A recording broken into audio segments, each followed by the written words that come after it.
Hi guys, I'm Leo. Welcome to my channel. Today I'm gonna show you my recent project. This is a Pfsense router. I put the Pfsense into this tiny laptop.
So this is what I built.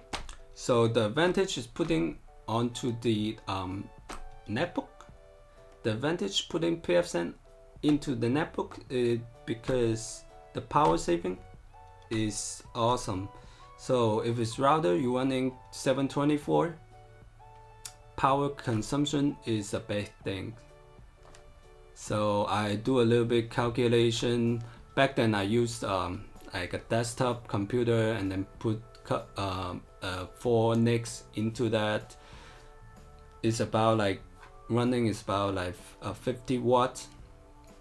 So it ends up like the monthly bill is like $10 to $20 each month. I mean, you don't want to do that for average people. So a little bit overkill and not practical. But put it into the laptop is more ideal. So what's the advantage to put that into the laptop? Again, I said that it's power saving. Power saving, number one, awesome. The second advantage is it has battery.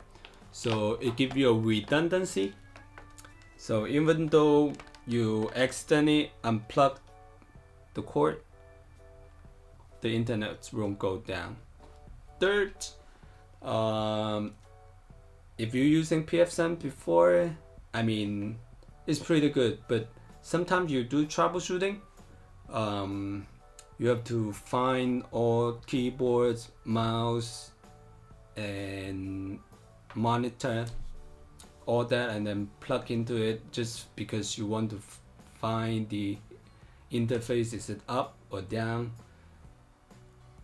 But within the laptop, you don't need to do that. You just open it.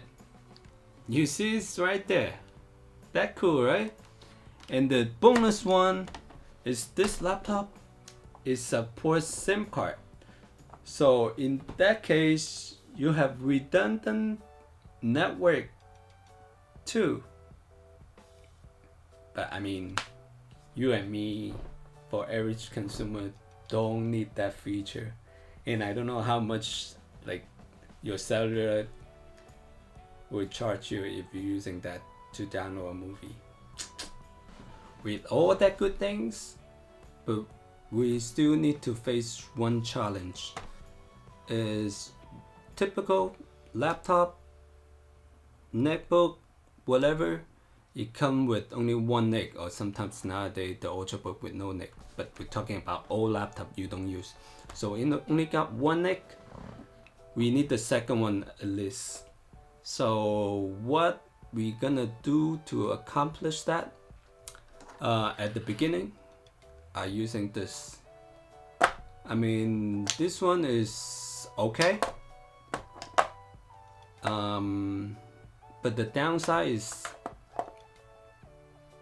sometimes doesn't work. Sometimes just drop the link. I don't know why is that, because I don't know why is that, but just job. I need to unplug the USB and plug it back. There's a lot of people report that issue when they use a USB dongle to running a router.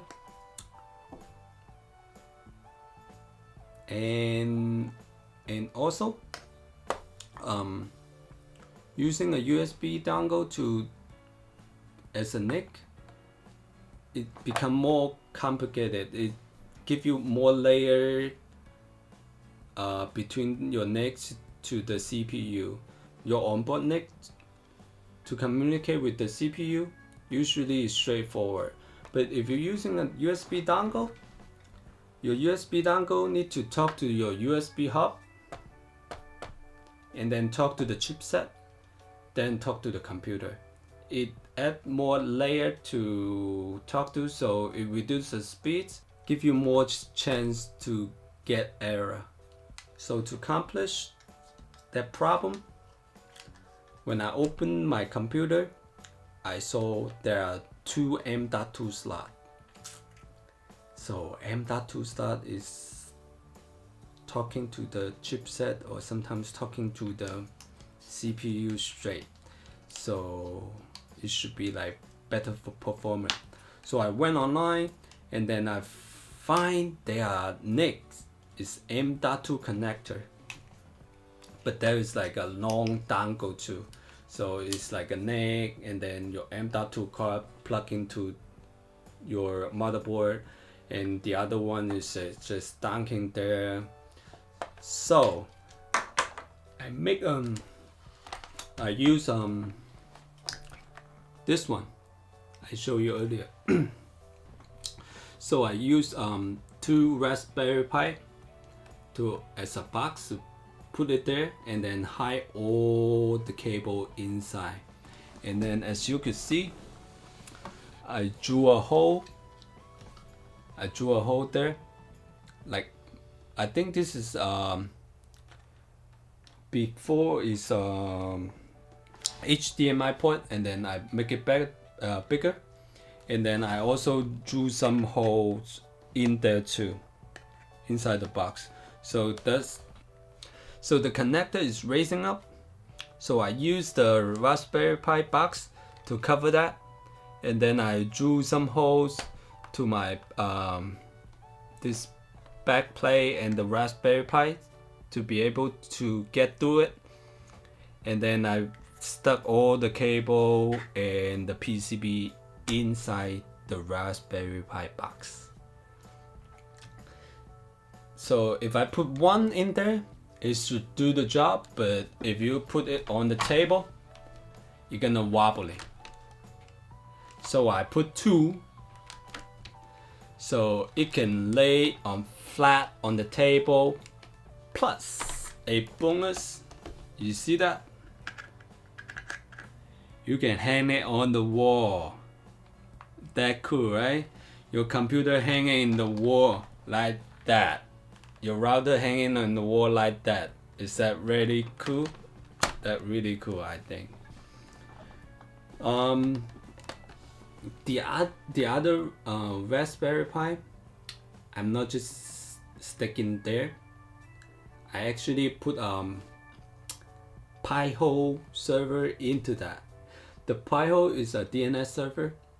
It contains lots of like ads database, so it blocking all those ads server. You can log into your Pfsense. You can log into your Pfsense server and then point it your DNS server to the Pi-hole.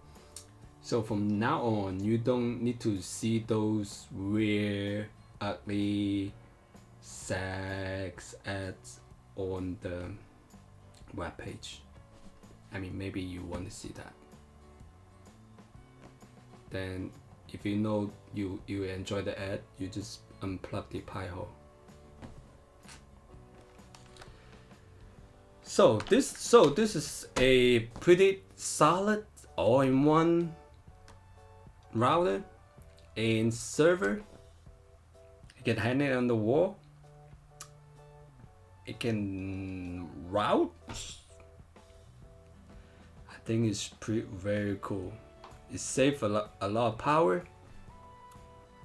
It give you all open to the Pfsense Router. So now I'm gonna show you how I did this, and I may show you how the Pi-hole work on my computer.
So turn the camera to this angle. So now I'm gonna show you what the Pi-hole does and show you the speed of the router and some setting, and easy straightforward. I assume you know Pfsense. So when you log into Pfsense, you see this awesome interface. It show you your Pfsense name. It show you your IP address and all those stuff. And the coolest stuff is show you your CPU temperature, your CPU usage, and memory, the swap table, swap usage, the hard drive usage, and all those cool stuff. And you can see the traffic from the graph. You can also see like a different traffic, one from the LAN and one from the Wi-Fi. So I have a VLAN setup on my Pfsense. So the LAN is 10 dot network. The Wi-Fi network is 192 network, I would say. So they're totally separate. So the LAN, the network I'm using can communicate with. You can set a rule that your LAN network can communicate with the Wi-Fi network, all the device, but your Wi-Fi network cannot communicate into the LAN. You might want to put your own workstation or server into your LAN network, but just put those iPad, game stations, Xbox, whatever, into your Wi-Fi, because those sometimes need to use UPnP. I mean, UPnP is a little bit not secure, I would say. So the best practice for most of us, just separate them. So I also run one more thing. It's called Squid Proxy. I mean, I don't really need the proxy, but I really want the software it comes with. It's called Clamps antivirus software. This one is very good. I mean, if you go to the website, you want to download some malicious thing. If the software may detect it, the thing you download has a virus, so that one's really cool. So you put it there. If it's a virus, you can block it. That one's really cool. That's one of the biggest feature I like from Pfsense. So now we talk. I'm gonna show you the speed first. The speed.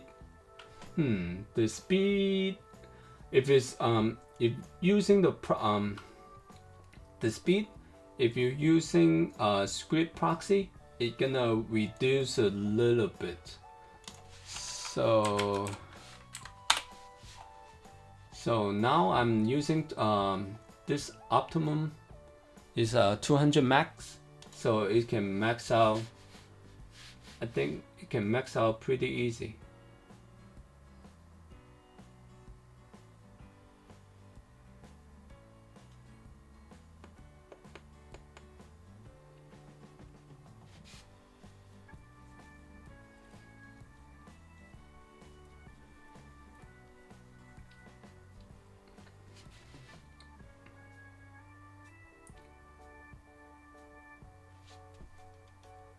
Oh, the proxy really slowed down things. Now I'm gonna show you when I turn off the services script proxy. So now I'm gonna turn off the proxy. See how that goes. Then you save that.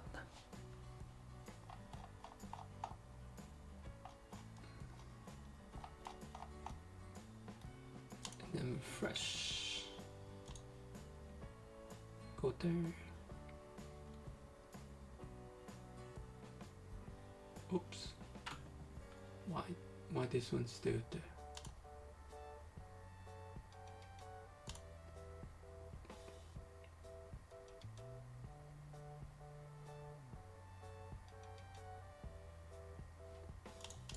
So now it's stop. You're gonna go and check the speed again.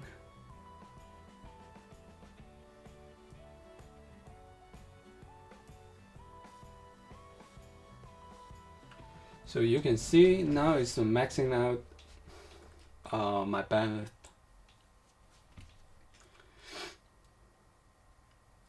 The squeeze proxy is really slowing you down.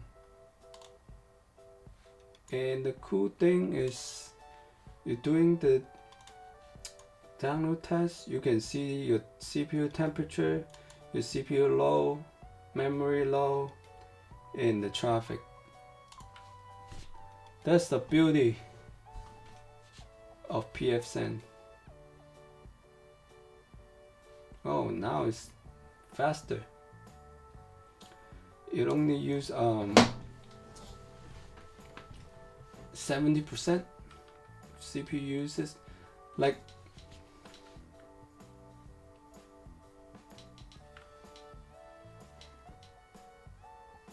so now I'm gonna demonstrate how to use the Pi-hole. I already have set it up. I just need to point it to my Pi-hole. So you go to DHCP server, and then from here you just simply add the DNF server. That's my Pi-hole address, and then you save that.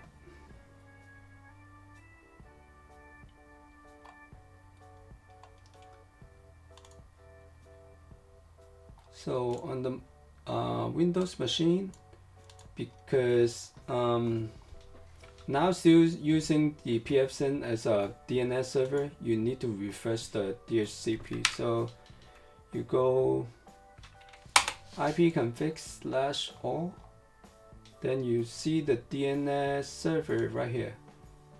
It's my Pfsense router. And then if you go to ipconfig/release and then renews again. Take a second. Now when you go, you have to /r. Now when you check the DHC, you see the DNS server. Now it's referred to the Pi-hole. Cool, right? So when you're in the Pi-hole, I got something to demonstrate. This is simple yahoo.com. Now you see the ads on the top. I think you can get away with that if I refresh it. Now it's go away. This one go away too. But you still have something on here. Let me refresh it. Oh, it's make it smaller too. Funny. You go to PC War. Let's see how it does on this one. You definitely get away so many things. Now it's cleaner. And Tom's Hardware. Love Tom's Hardware. So you see the difference? You go to, never mind that. Even though you go to the speed test, before there are a lot of things going on here. Now you refresh it, they're all gone. But let's see the speed.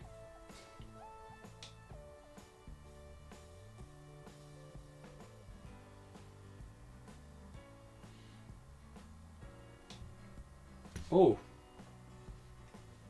wow, my Pi-hole actually is faster.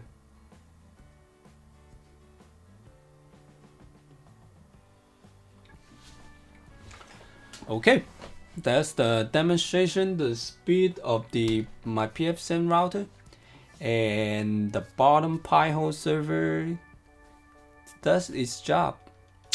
At the end of the video, I want to talk some catch of this device. If for sure the M.2 NIC is faster and stabler than the one you get the USB dongle, but the speed is not I expected. I don't know, maybe because it's not using an Intel NIC, or it's just simple connector. So I found out it just keep talking to the CPU using a lot of CPU usage.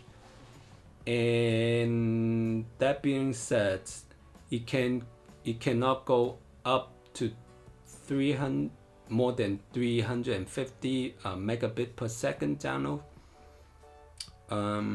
So it's a bummer. But if you running like less than 300 megabit per second speed, so this one is awesome.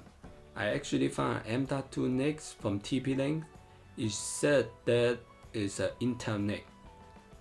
So I was found that before I bought this one, but nowadays the shipping is crazy. And then right after I placed the order, and then the estimates tell me I will get it on sometime on August. So I just canceled that. And then I end up buying this one. So it's good, but it's a little bit hits, so you cannot go above like 350 megabit per second. So that's the only issue with this all-in-one super ultra router. So I hope you enjoy my design. I hope you enjoy my video.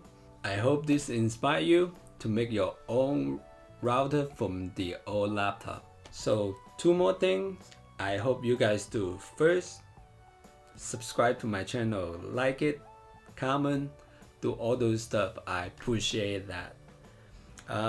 Second, if you think this really useful and you make one because my video, and then I want you to destroy the old one. No one in the planet should use all-in-one stupid router. Alright, I'm Leo, and thank you for tuning in. I'll see you next time. Peace out.